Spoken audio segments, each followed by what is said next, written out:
नमस्कार प्रेक्षकांनो, ठरलं तर मग या मालिकेच्या येणाऱ्या भागामध्ये जबरदस्त असा ट्विस्ट येणार आहे. तर प्रेक्षकांनो, आपण बघितलं महिपत साक्षीला वाचवण्यासाठी खूप प्रयत्न करतोय. साक्षीनेच विलासचा खून केलाय हे सत्य त्या दोघांना सुद्धा माहिती आहे, पण तरीसुद्धा प्रियाच्या मदतीने हा सगळा आळ मधुभाऊंवरती टाकण्यात आलेला असतो. म्हणजे विलासचा खून साक्षीनेच केलाय. आता या घटनेची एकमेव साक्षीदार आहे ती म्हणजे प्रिया. जोपर्यंत प्रिया खरी साक्ष देत नाही तोपर्यंत आता साक्षीला शिक्षा होणार नाहीये हे सत्य अर्जुनला कळलेलं असतं आणि त्यामुळेच अर्जुनने एक प्लॅन केलेला असतो. तो चैतन्यला म्हणतो की आता पुन्हा एकदा आपल्याला असं काहीतरी करावं लागेल की प्रिया स्वतःहून सांगेल की साक्षीनेच विलासचा खून केलेला आहे. तेव्हा इकडे आता प्रियाला पुन्हा एकदा प्रेमाच्या जाळ्यामध्ये फसवण्याचा प्लॅन अर्जुनने केलेला असतो. ती जसा दुसऱ्यांना त्रास देते, सगळ्यांच्या विरोधामध्ये प्लॅनिंग प्लॉटिंग करते, आता त्याच पद्धतीने आपण इथे प्रियाचा फायदा करून घ्यायचा आहे. प्रियाजवळ प्रेमाचं नाटक करावं लागेल. तोपर्यंत मधुभाऊ निर्दोष सुटणार नाही असं आता अर्जुन म्हणतो. आणि तेव्हा इथे अर्जुनने आपल्या प्लॅनिंगला सुरुवात केलेली असते आणि त्याचा फायदा असा होतो, कोर्टामध्ये प्रिया साक्षीच्या विरोधामध्ये साक्ष द्यायला तयार होते आणि त्यामुळे मधुभाऊ निर्दोष सिद्ध होतात आणि साक्षी कायमची जेलमध्ये आता खडी फोडायला जाते. तर इथे अर्जुन प्रियाबरोबर प्रेमाचं नाटक पुन्हा एकदा करण्यासाठी का सुरुवात करतो आणि त्याचबरोबर इथे साक्षीच्या विरोधामध्ये प्रिया साक्ष द्यायला का तयार होते, आजच्या भागामध्ये सविस्तरपणे आपण बघूया. तर आपण बघितलं इथे प्रियाला अर्जुनबरोबर लग्न करून सुभेदारांची सून व्हायचंच आहे. म्हणजे पहिल्यांदा तिला असं वाटलं होतं की सुभेदारांची सून झाल्यानंतर मला सगळी प्रॉपर्टी मिळेल, मी एक चांगलं आयुष्य जगेन, असा तिचा विचार होताच. पण आता तिचा विचार तात्पुरता मर्यादित राहिलेला नाही आहे, तर तिला खरोखर अर्जुनबरोबर आता लग्नसुद्धा करायचं आहे आणि त्यासाठी तिने खूप प्लॅनिंग केलं होतं अर्जुन सायलीला वेगळं करण्यासाठी. आणि शेवटीला ती तिच्या प्लॅनमध्ये यशस्वी झालेली असते आणि अर्जुन आणि सायली दोघेजण एकमेकांपासून वेगळे झालेले असतात. नंतरला अर्जुनच्या पुढे पुढे प्रिया खूप जास्त करत असते, पण अर्जुन प्रियावरती इतका रागवलेला असतो, तिला पूर्णपणे इग्नोर करतो. पण इथे कोर्टामध्ये जेव्हा अर्जुन मधुभाऊंची केस बघण्यासाठी जातो तेव्हा त्याच्या लक्षात येतं की ॲडव्होकेट जोशी यांनी मधुभाऊंची केस पूर्णपणे वीक केलेली आहे. म्हणजे ते साक्षीला एकसुद्धा काउंटर क्वेश्चन करत नाही. तेव्हा अर्जुनच्या लक्षात येतं महिपत आणि साक्षीने जसं जजला विकत घेतलं होतं त्याच पद्धतीने ॲडव्होकेट जोशीला सुद्धा विकत घेतले आणि म्हणूनच हा ॲडव्होकेट जोशी स्वतःहून मधुभाऊंकडे आला होता त्यांची केस घेण्यासाठी. अर्जुनच्या सगळं काही आता लक्षात येतं.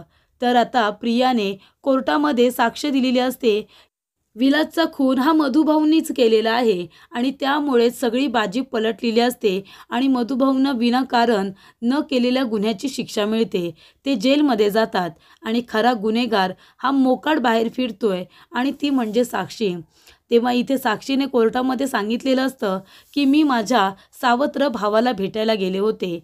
माझ्या आईचा मुलगा जो तिला अनैतिक संबंधातून झाला होता असे वाईट साईट ती शब्द कोर्टामध्ये वापरते आपल्या आईबद्दल. अर्जुनला सगळं काही कळतं. अर्जुन म्हणतो की आता ही केस पूर्णपणे वीक झालेली आहे, केसने वेगळं वळण घेतलंय, पण काहीही झालं तरीसुद्धा मधुभाऊंना निर्दोष सिद्ध करणार आणि सायलीच्या चेहऱ्यावरती आनंद आणणारच. अर्जुन म्हणतो की मिसेस सायली यांनी माझ्याबरोबर कॉन्ट्रॅक्ट मॅरेज केलं, त्यांची इच्छा नव्हती तरीसुद्धा, कारण फक्त आपल्या वडिलांसाठी मधुभाऊंसाठी त्यांनी आपली तत्त्व मोडली आणि माझ्याबरोबर कॉन्ट्रॅक्ट मॅरेज करायलासुद्धा तयार झाल्या. आणि नंतर मिसेस सायली यांची मला अनोखी बाजू दिसली, ती म्हणजे त्या खूपच जास्त चांगल्या आहेत. त्यांच्यामध्ये कुटुंब एकत्र टिकून ठेवण्याची ताकद आहे, सगळ्यांना प्रेम, जिव्हाळा आणि खूपच जास्त रिस्पेक्ट करतात. त्यामुळे मिसेस सायली ह्या मला आवडायला लागल्या आणि आता तर माझं त्यांच्यावरती प्रेम आहे. त्यांच्या वडिलांना आता माझ्याकडे बोलणं पसंत नाही, माझ्याकडे बघणंसुद्धा आवडत नाही आहे. तर मिसेस सायली मी गेल्यानंतर माझ्याजवळ बोलत नाही, माझ्याकडे बघत नाही, कारण त्यांच्या वडिलांना दिलेलं वचन मोडू नये म्हणून. तिथेच मला कळतं की मिसेस सायली आपल्या वडिलांचा, मधुभाऊंचा किती रिस्पेक्ट करतात, त्यांच्या शब्दाचा किती आदर करतात. प्रेक्षकांनो, जरीसुद्धा मधुभाऊ इथे चुकत असतील, अर्जुन सायली या दोघांना एकमेकांपासून वेगळं ठेवत असतील, सायलीकडून एक चुकीचं वचन घेत असतील, तरीसुद्धा अर्जुन सायलीच्या निर्णयाचा खूप जास्त रिस्पेक्ट करतो आणि इथेच आपल्याला अर्जुनचं सायलीवरील प्रेम दिसून येतं. त्यानंतरला इथे अर्जुन विचार करतो, चैतन्य आता काय करायचं? ह्या जोशीने मधुभाऊंची केस वीक करून ठेवले, त्याने एक वेगळं वळणच दिले. मधुभाऊ काय मला आता त्यांची केस द्यायला तयार नाही आहेत. करायचं तर काय करायचं? मला असं वाटतं की जर ह्या प्रियाने साक्ष दिले ना की विलासचा खून हा साक्षीने केलाय, तर मात्र सगळं टेन्शन निघून जाईल. तेव्हा इकडे ही एवढी चांगलं वागण्याचं माझ्या कुटुंबाबरोबर नाटक करते आणि एका बाजूला तर एवढी वाईट वागते. तेव्हा अर्जुन म्हणतो की आपण एक काम करूया. प्रिया आता सतत माझ्या मागे पुढे करते. तिला असं वाटतंय सायली घरातून गेली आहे तर ती माझ्याबरोबर लग्न करून या घरची सून होईल, पण असं शक्य होणार नाही. चैतन्य म्हणतो, पण आपण याचा फायदा करून घेऊ शकतो. तू सुद्धा आहे ना प्रियाबरोबर आता प्रेमाचं नाटक कर, झाला तर फायदाच होईल. तेव्हा अर्जुन म्हणतो, ठीक आहे, आपण त्याचीसुद्धा सुरुवात करूया. तेव्हा इकडे प्रिया आता अर्जुन कोर्टातून आल्यानंतर त्याच्यासाठी पाणी आणते. अर्जुन तिच्याकडे रागाने बघतो, पण पाणी प्यायला घेतो. त्यानंतर तो स्टडीमध्ये काम करत बसलेला असतो. प्रिया जाते त्याच्यासाठी कॉफी घेऊन आणि म्हणते, अर्जुन, मी तुझ्यासाठी तुला आवडते तशी स्ट्रॉंग कॉफी केली आहे, प्लीज घे ना. तेव्हा इथे अर्जुन म्हणत असतो की माझ्यासाठी हे सगळं करायची गरज नाही आहे आणि तिच्या हातातून कॉफी घेतो आणि तीसुद्धा पितो. तेव्हा पूर्णाजीला वाटतं की अर्जुन आता थोडा थोडा प्रियाबरोबर बोलायला लागला आहे, राग विसरायला लागला आहे. आणि इथे पूर्णाजी म्हणते की तन्वी बाळा, अशीच तू अर्जुनची काळजी घे, म्हणजे त्याच्या मनातून ती सायली लवकर बाजूला होईल आणि तू तुझ्याबद्दलची जागा त्याच्या मनामध्ये निर्माण कर. तेव्हा प्रिया म्हणते की ठीक आहे पूर्णाजी, कारण तसंही त्या सायलीला लवकर अर्जुनने विसरायलाच पाहिजे. आणि अशा रीतीने हळूहळू आता रोज, जेणेकरून प्रियाला डाऊट यायला नको म्हणून अर्जुन तिच्याबरोबर चांगलं वागत असतो. तेव्हा इथे अर्जुन बसलेला असताना प्रिया त्याच्याजवळ जाते आणि म्हणत असते की अर्जुन, हे बघ, तू स्वतःला इतका त्रास करून घेऊ नकोस. सायली आता निघून गेली आणि बरं झालं ती गेली ना. आता बघ, घरातले सुद्धा तिच्याशिवाय किती आनंदी आहेत. तेव्हा अर्जुन म्हणतो की हे सगळं तुझ्यामुळे शक्य झाले तन्वी, म्हणजे बघ ना, सायली गेल्यानंतर सगळे आमच्यावरती रागवले होते आणि सगळे दुःखी झाले होते, पण जेव्हापासून तू इथे आमच्या इथे राहायला आलीस तेव्हापासून तू सगळ्यांची खरंच खूप काळजी घेतलीस. त्यामुळे सगळेजण आता मनातला राग विसरलेत आणि निदान एकमेकांबरोबर चांगलं तरी बोलतायत. तुझ्यामुळे घरातलं वातावरण खरंच खूप वेगळं झालं. तर इथे अर्जुन प्रियाची स्तुती करतो असं तिला वाटतं. त्यानंतरला प्रिया अर्जुनबरोबर गोड गोड बोलत असते, त्याची काळजी घेत असते, त्याला काय हवं नको ते बघत असते आणि अर्जुन आता ते सगळं त्याला आवडतंय असं प्रियाला दाखवून देत असतो. चैतन्य म्हणतो की हे जे तू करतोयस ना ते कंटिन्यू ठेव, म्हणजे अजिबात त्या प्रियाला तुझ्यावरती संशय येता कामा नये आणि असं अजिबात करू नको की तू ऑकवर्ड होत आहेस, कारण ती प्रिया खूप हुशार आहे, तिला लगेच कळेल की हे सगळं तू नाटक करतोयस. तेव्हा अर्जुन म्हणतो, नक्कीच, मागच्या वेळेला थोडक्यासाठी चुकलो, नाहीतर तेव्हाच आपल्याला खरं काय ते कळलं असतं. त्यानंतर अर्जुन एक प्लॅन करतो. सायलीच्या ज्या काही आठवणी असतात, तिच्या छोट्या मोठ्या वस्तू, तिच्या काही साड्या ज्या कपाटामध्ये असतात ते एका बॅगमध्ये ठेवत असतो. प्रिया त्याच्यासाठी कॉफी घेऊन येते. तेव्हा ती विचारते की हे काय करतोयस तू अर्जुन? तेव्हा अर्जुन म्हणत असतो, काही नाही, आता जर सायलीला विसरायचंच आहे तर पूर्णपणे विसरूया. तिच्या ज्या काही आठवणी आहेत त्या मी चैतन्याला सांगतोय की सायलीला देऊ नये म्हणून, मला आता तिचं काहीच या रूममध्ये नको आहे. तेव्हा प्रिया म्हणते, खरंच अर्जुन, तू आता मूव्ह ऑन करायचं ठरवलेस का? तेव्हा अर्जुन म्हणतो, मग आता काय करू तू सांग ना तन्वी. आता बघ, सगळेजण तुझ्यावरती किती प्रेम करतात आणि सगळ्यांचं माझ्यावरती सुद्धा प्रेम आहे. सायली आयुष्यातून निघून गेली, पण तिच्यामुळे आता संपूर्ण आयुष्य दुःखात काढायचं का? आणि तसंही सायलीचा सगळेजण रागच करत होते आणि तुझं किती प्रेम करतात. तू घरामध्ये असल्यानंतर बघ ना किती आनंदाचं वातावरण असतं, पॉझिटिव्हिटी असते. जशी सायली होती तेव्हा अजिबात नव्हती. सगळेजण भांडायचे, एकमेकांवरती रागवायचे. अस्मिताईला ती अजिबात आवडायची नाही. तू अस्मिताईला किती आवडतेस, तुमच्या दोघींचं किती जमतं. आणि इथे अश्विनसुद्धा तुझ्याबरोबर छान गप्पा मारतो. आपल्या सगळ्यांचं जर तुझ्याबरोबर छान इथे बॉन्डिंग जमलं आहे, सगळेजण तुझ्याबरोबर आनंदात राहतात, मग आता सायलीचा सारखा सारखा विचार करणं हे चुकीचं आहे ना. तेव्हा इथे आता प्रिया म्हणत असते, अगदी बरोबर, अगदी बरोबर.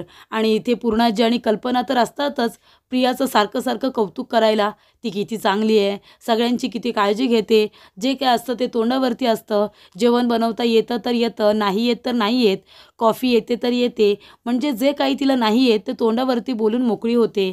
ती देखावा करत नाही, गोड गोड बोलत नाही. असे सतत कल्पना आणि पूर्णाजी आता टोमणे मारत असतात सायलीला. आणि अर्जुनला हे टोमणे आता लक्षात येत असतात. त्यानंतरला प्रिया हळूहळू आता अर्जुन बरोबर खूपच जास्त जवळीकता साधण्याचा प्रयत्न करत असते. पण अर्जुन तिला जास्त इग्नोर करत नाही आणि जास्त तिला स्वतःपासून बाजूला ढकलून सुद्धा देत नाही. कारण त्याला आता खूप मोठा आपला गेम प्लॅन जो त्याने केलेला असतो तो सक्सेसफुल करायचाच असतो. एके दिवशी अर्जुन खूप जास्त चिडल्याचं नाटक करतो. तेव्हा प्रिया म्हणत असते की काय झालं अर्जुन, तू एवढा का चिडलायस? तेव्हा अर्जुन म्हणतो, चिडू नाही तर काय करू, माझ्या करिअरच्या या टप्प्यामध्ये पहिल्यांदाच माझ्यावरती एवढा मोठा काळा डाग लागणार आहे. प्रिया म्हणते, कुठला काळा डाग? अर्जुन म्हणतो, काळा डाग नाही तर काय, अर्जुन सुभेदारचं नाव आहे सगळीकडे.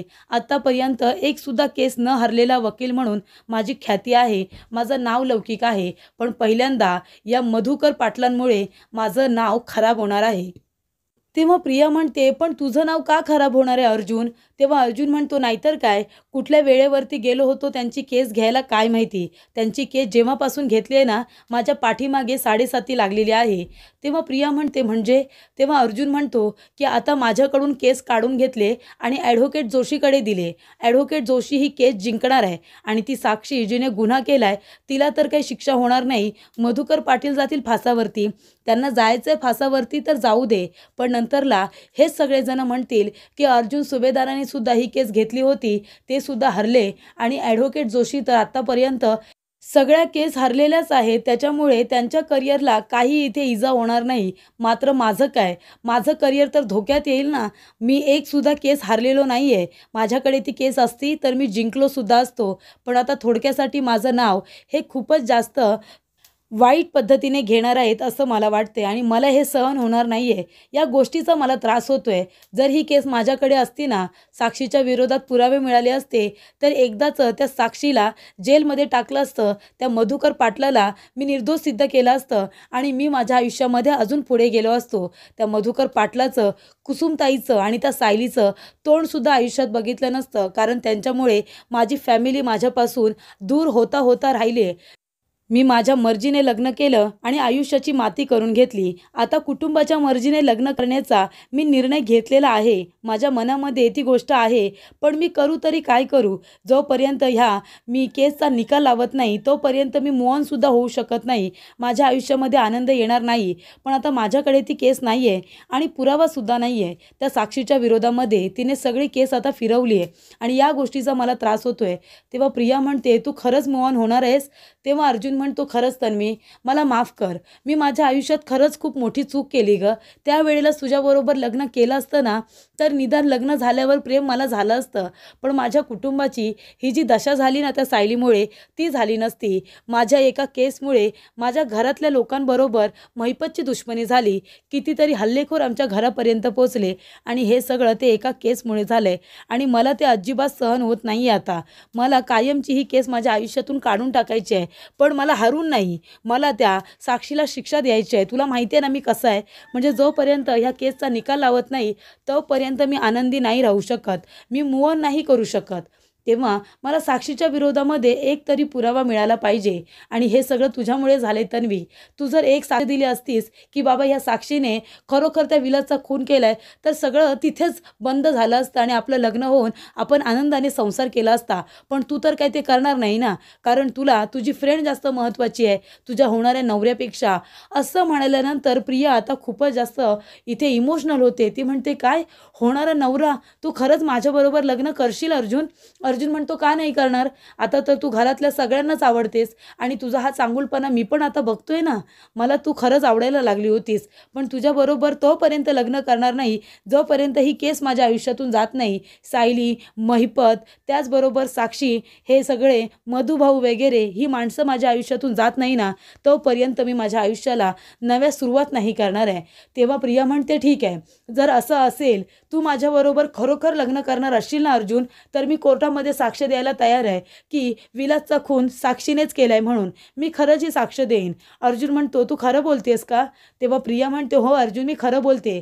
तेव्हा अर्जुन म्हणतो की ठीक आहे, कोर्टामध्ये साक्ष दे आणि एकदाच हे प्रकरण संपू दे, म्हणजे आपण दोघे जण लग्न करायला मोकळे. तेव्हा प्रिया म्हणते ठीक आहे.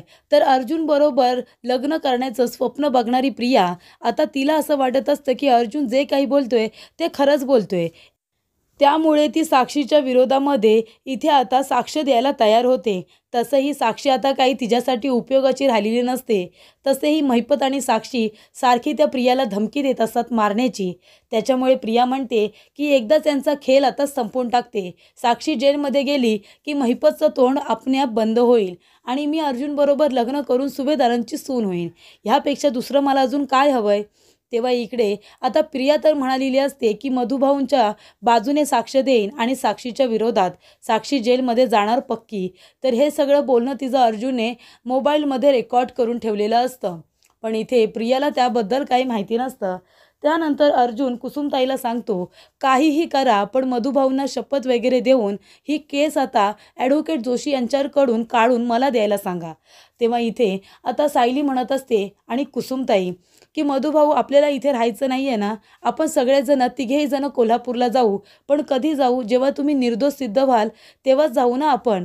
तोपर्यंत तुम्हाला इथून कुठेही जाता येणार नाही आहे. मग तुम्हाला जर अर्जुन सरांचं तोंड बघायचं नसेल तर तुम्ही एक काम करा, आपण लवकरात लवकर ही केस जिंकली पाहिजे म्हणून ती अर्जुन सरांना देऊन टाका. तेव्हा ॲडव्होकेट जोशीकडून मधुभाऊ ती केस काढून घेतात. सायली आणि कुसुमताई दोघी त्यांना शपथ वगैरे देतात आणि म्हणतात की इथून जर आपल्याला जायचं असेल तर निर्दोष सिद्ध होणं गरजेचं आहे. मधुभाऊंना सुद्धा आता सायलीचं आणि कुसुमताईचं बोलणं पटतं. तेव्हा कुसुमताई म्हणते की सायलीने एवढा मोठा निर्णय कशासाठी घेतला होता? मधुभाऊ, तुम्ही निर्दोष सिद्ध व्हावं म्हणून घेतला होता ना, मग त्या निर्णयाचं काहीतरी चीज होऊ दे. अर्जुन तुम्हाला बरोबर निर्दोष सिद्ध करेल, मग आपण त्यांचं तोंड कधीच बघायचं नाही. एक वकील म्हणून फक्त त्याच्यावरती विश्वास ठेवा. मधुभाऊ म्हणतात की ठीक आहे, जर तुम्ही असा विचार करत असाल की मी निर्दोष सिद्ध झाल्यानंतर आपण तिघेही जण कोल्हापूरला जाऊ पनवेल सोडून, तर मी तुमच्याबरोबर यायला तयार आहे. असं म्हणाल्यानंतर इथे ॲडव्होकेट जोशी यांच्याकडून आता मधुभाऊंनी केस काढून घेतलेली असते आणि पुन्हा एकदा अर्जुनला वकीलपत्र दिलेलं असतं. आणि इथे अर्जुन प्रियाला म्हणतो की चला, एकदाचं वकीलपत्र माझ्याकडे आलेलं आहे. या मधु पाटलाच्या केसची एकदा का विल्हेवाट लावली की मी त्यांचं तोंड अजिबात कधीच बघणार नाही. त्यांच्यामुळे माझ्या आयुष्यामध्ये खूप जास्त उतार चढाव आले.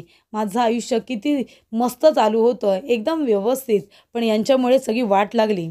मी किती फोकस्ड असायचो माझ्या कामावरती दुर्लक्ष झालं या लोकांमुळे. प्रियाला असं वाटत असतं की अर्जुन खरोखर तिरस्कार करतोय. अर्जुनसुद्धा सायलीचा आता मुद्दामून रागराग करत असतो, मधु पाटलाचा रागराग करत असतो, फक्त प्रियाचा विश्वास संपादन करण्यासाठी. आणि अर्जुन त्याच्या प्लॅनमध्ये सक्सेसफुल झालेला असतो. जेव्हा कोर्टाची तारीख येते तेव्हा इकडे अर्जुन आता आपला एक्का बाहेर काढतो आणि तो असतो प्रियाला सांगतो साक्ष द्यायला साक्षीच्या विरोधामध्ये. तेव्हा घडलेला सगळा प्रकार जज साहेबांसमोर साक्षीने जे जे काही केलेलं असतं, अगदी स्टार्टिंगपासून ते विलासचा खून करेपर्यंत ते सगळं प्रियाने कोर्टामध्ये सांगितलेलं असतं. शेवटीला प्रियाने जी खोटी साक्ष दिलेली असते तिनेच आता खरी साक्ष देऊन इथे मधुभाऊंना निर्दोष सिद्ध करण्यासाठी अर्जुनची मदत केलेली असते, फक्त अर्जुनबरोबर लग्न करता यावं म्हणून. आणि इथे साक्षीला आता खूप मोठा धक्का बसलेला असतो. ती म्हणत असते ही खोटं बोलते. तेव्हा प्रिया म्हणते की जज साहेब मला माफ करा, या लोकांनी मला मारण्याची धमकी दिली होती म्हणून मी त्यावेळेला खोटं बोलले होते, पण या लोकांशी माझा काही संबंध नाही आहे. हे लोक खरंच खूप वाईट आहेत, आताही माझ्या जीवाचं काही बरं वाईट करू शकतात.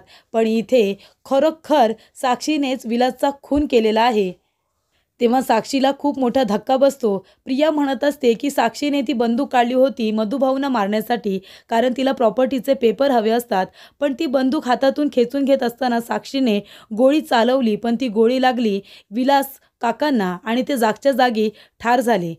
आणि मी हे सगळं बघितलं होतं तर मला धमकी देण्यात आली. तर अशा रीतीने अर्जुनने प्रियाबरोबर जे प्रेमाचं नाटक केलेलं असतं ते आता यशस्वी झालेलं असतं. प्रियाने साक्षीच्या विरोधात इथे साक्ष देऊन मधुभाऊंना निर्दोष सिद्ध करण्यासाठी अर्जुनची मदतच केलेली असते. तिच्या स्वार्थासाठी का होईना, पण इथे तिची आता मदत झालेली असते आणि त्यामुळे अर्जुन मधुभाऊंची केस जिंकलेला असतो, त्यांना निर्दोष सिद्ध केलेलं असतं आणि सायलीने जे काही सॅक्रिफाईस केलेलं असतं की मधुभाऊंसाठी तिने कॉन्ट्रॅक्ट मॅरेज देखील केलेलं असतं, त्याला न्याय मिळवून देण्यासाठी अर्जुनने हे सगळं प्लॅनिंग केलेलं असतं आणि त्याच्यामध्ये मधुभाऊ निर्दोष सिद्ध झालेले असतात आणि साक्षी आता जन्मठेपेसाठी जेलमध्ये जाते.